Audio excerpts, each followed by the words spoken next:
lastly now, Eric Dickerson doesn't want Saquon Barkley to break his record. Now, he had a quote that I think is very interesting. He says, people say records are meant to be broken. He says, when you say that, you ain't got no record.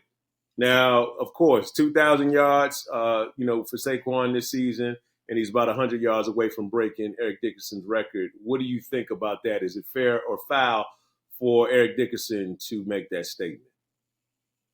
I'm gonna have to go say. I'm gonna say that's foul. Yeah. That's more of a point where he had his chance. He done his best that he could do in his era. Yeah. And then it's all fair for Barkley to go even plus more. Yeah. To reach, keep reaching. Yeah. Leave your legacy behind for somebody else to match and compete. Yeah.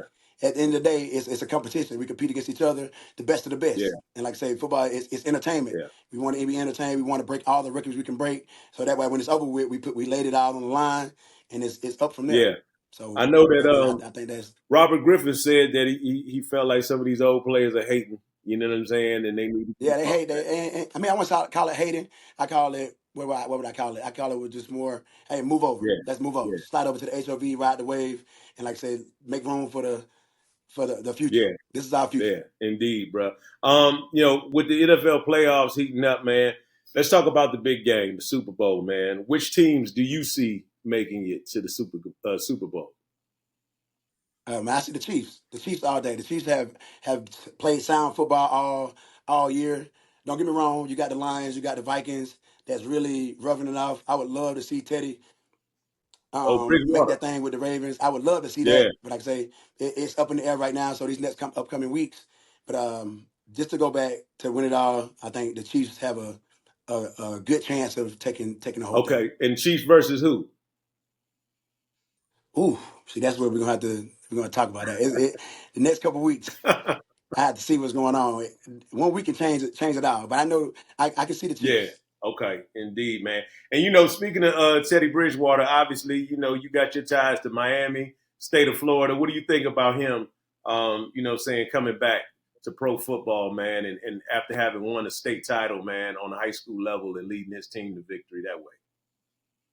I think that's phenomenal. Yeah. I want to say, man, that guy is nothing more than selfless. He's always been that way.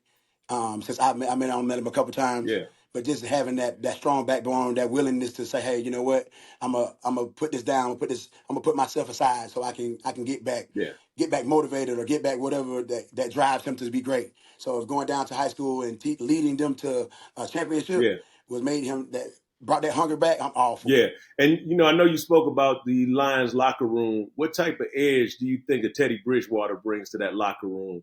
What type of energy do you imagine that he's giving them? Oh, it's ample amount of energy and that tenacity. I got chill bumps even read when just hearing it because just bringing back those words and these terms really hit home with me because I'm all about balls to the wall, man. Doing everything you can, balls to the wall, everything all out. Because at the end of the day, it's a game. It can be here today and gone tomorrow. Absolutely. So leave it all on the line and just have fucking fun. Oh, excuse my language. There you go, no doubt.